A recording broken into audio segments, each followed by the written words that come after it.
A teacher laughed when a young black student said his dad worked at the Pentagon. But when his father walked into the classroom, no one was laughing anymore. If this story grabs you, like the video, comment below with your thoughts, and subscribe for more real stories of justice, courage, and truth revealed. Now let's begin. Malik Carter adjusted his tie, staring at himself in the mirror. He hated how the uniform never felt like it was made for him. Jefferson Academy was built for legacy kids, not sons of black government agents. But today he'd share the truth about his dad. Or so he thought. Miss Anderson's class buzzed with talk of whose parent had the most powerful job. My dad met the ambassador. Mine's a CEO. Malik's turn came. He said, "My dad works at the Pentagon." A pause. Then the laughter started, including from the teacher. She smirked. "Really? And what does he do there? Malik mop the floors?" The class burst into laughter. Malik clenched his fists. "He works in security operations," he said firmly. "He helps protect this country." Miss Anderson waved him off. "Back to your seat, please." Ethan, Malik's best friend, whispered, "They don't know what they're saying." Malik nodded, but the sting stayed. His father had taught him not to correct people, to let truth reveal itself in time. But today, the lie they believed hurt more than usual. That evening, Malik told his dad what happened. Jonathan Carter listened silently, jaw tight. "You told them the truth," he finally said. "They'll see soon enough." "Miss Anderson said I was making it up." Jonathan placed a hand on his son's shoulder. "Then we show her." Parents' Day arrived. Students paraded their powerful parents. Ethan's dad didn't come, he'd lost his job. Malik sat silently. Miss Anderson made her rounds, then looked toward him smug. "No one joining you today?" "Malik." Malik didn't answer. The door opened. The room fell silent. A tall black man in a navy suit walked in, badge clipped to his chest. "Jonathan Carter, Department of Defense." Miss Anderson's smile vanished. Jonathan nodded at his son, then turned to the stunned teacher. "May I speak to the class?" Miss Anderson blinked, caught between disbelief and panic. Of course," she said, stepping aside. Jonathan faced the class. "I understand some of you laughed when my son said I worked at the Pentagon. Let's talk about why that reaction wasn't just wrong, it was revealing." He scanned the room, calm and direct. "My job is to identify threats before they become disasters. I work with teams that don't just plan, they prevent. And if you think that has anything to do with where someone comes from, think again." Silence hung heavy. Even Tyler, usually the loudest, sat stiffly in his chair. Malik watched in awe. His dad didn't raise his voice, he didn't need to. The badge on his chest and the quiet authority in his tone said everything. "I've served this country for 15 years, Jonathan continued, in places where assumptions get people hurt. And I'll tell you now, underestimating someone because of how they look is the quickest way to make a dangerous mistake." He turned to Malik. "This young man told you the truth. He didn't exaggerate. He didn't boast. He spoke with the same courage I expect from the people I train. That deserves respect, not ridicule." Miss Anderson's face flushed. Jonathan smiled politely. "Thank you, Miss Anderson. That's all I needed to say." He placed a hand on Malik's shoulder and gave it a reassuring squeeze. Then he stepped out. But the echo of his words remained. After he left, no one spoke. Miss Anderson cleared her throat. "Let's move on." But no one listened. Ethan grinned. "Told you." Tyler whispered, "Dude, your dad's like real special ops." Malik shrugged. "He doesn't talk about it." But yeah.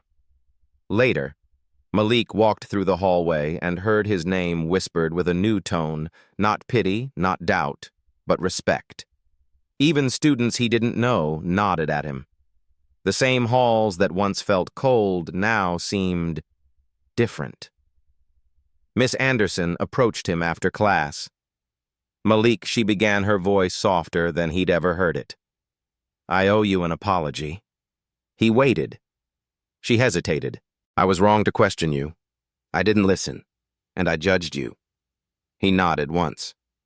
Thank you, ma'am. That night over dinner, Malik recounted everything. Jonathan listened with quiet pride. You handled yourself with grace, he said. You didn't need me to prove anything. Malik smiled. But it felt good when you did. The next day, Jefferson Academy buzzed with talk of Malik's dad. Rumors spread fast. Some thought he was CIA. Others swore he'd been in a helicopter over Kabul. Malik didn't confirm anything. He didn't need to. Let them wonder. Ethan laughed. You're a legend now, man. Malik grinned. For now. Then his smile faded. But I don't want to be known for what my dad does. I want to be known for who I am. Ethan nodded. You're already doing that. Miss Anderson changed, subtly at first. She started asking Malik more questions in class, not to challenge him, but to include him. She listened more, interrupted less, and she stopped calling on students in a patronizing tone. A week later, she announced a new project, Stories That Weren't Believed. Students were to interview someone whose truth had once been dismissed. Malik raised his hand. Can I interview my dad? Miss Anderson smiled. I think that's an excellent idea. That weekend, Malik sat across from his father recorder on the table. Did people ever doubt you, he asked. Jonathan nodded. All the time. It's not about proving them wrong. It's about knowing who you are when no one's watching. Malik's project was powerful. He presented it with confidence. Photos of his father, quotes about integrity. He ended it with this line, my dad's job is classified, but his values aren't. Honor, discipline, truth. The class applauded. At the end of the presentation, one student raised her hand. Malik, do you want to work in government too? He thought for a moment. No. I want to teach people not to judge before they know someone. Maybe that's a kind of service too. Miss Anderson added a final slide to the class website. Featured story, Malik Carter, A Lesson in Listening. It got shared across the school. Some teachers emailed Jonathan. One wrote, your son taught my students more than I have all year. Ethan's father found work again thanks to a quiet phone call Jonathan made. Malik never bragged about it, just smiled when Ethan said, my dad says your dad's the reason we're still here. Malik replied, he's the reason I'm still me. One afternoon, a student Malik didn't know well stopped him in the hallway. I told my teacher my mom's in the Navy. She didn't believe me, but I remembered what you said. I didn't back down. Thanks, man. Malik simply nodded. The school launched a Truth and Trust campaign inspired by Malik's story. Students shared stories of being overlooked, doubted, dismissed.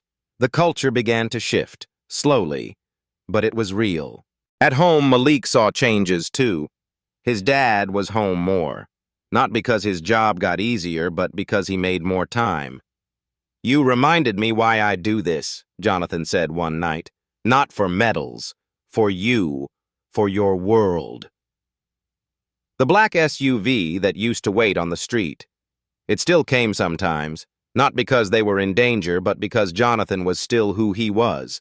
But now Malik waved at the agents, and sometimes they waved back. Years later, Malik would look back at that one moment, a classroom, a sneer, a laugh, and how everything changed when the truth walked in. Not with anger, not with noise, but with quiet, undeniable presence. And from that day forward, no one ever again questioned what a Pentagon father might look like, because they had seen him. And more importantly, they had seen the son who carried his name with pride.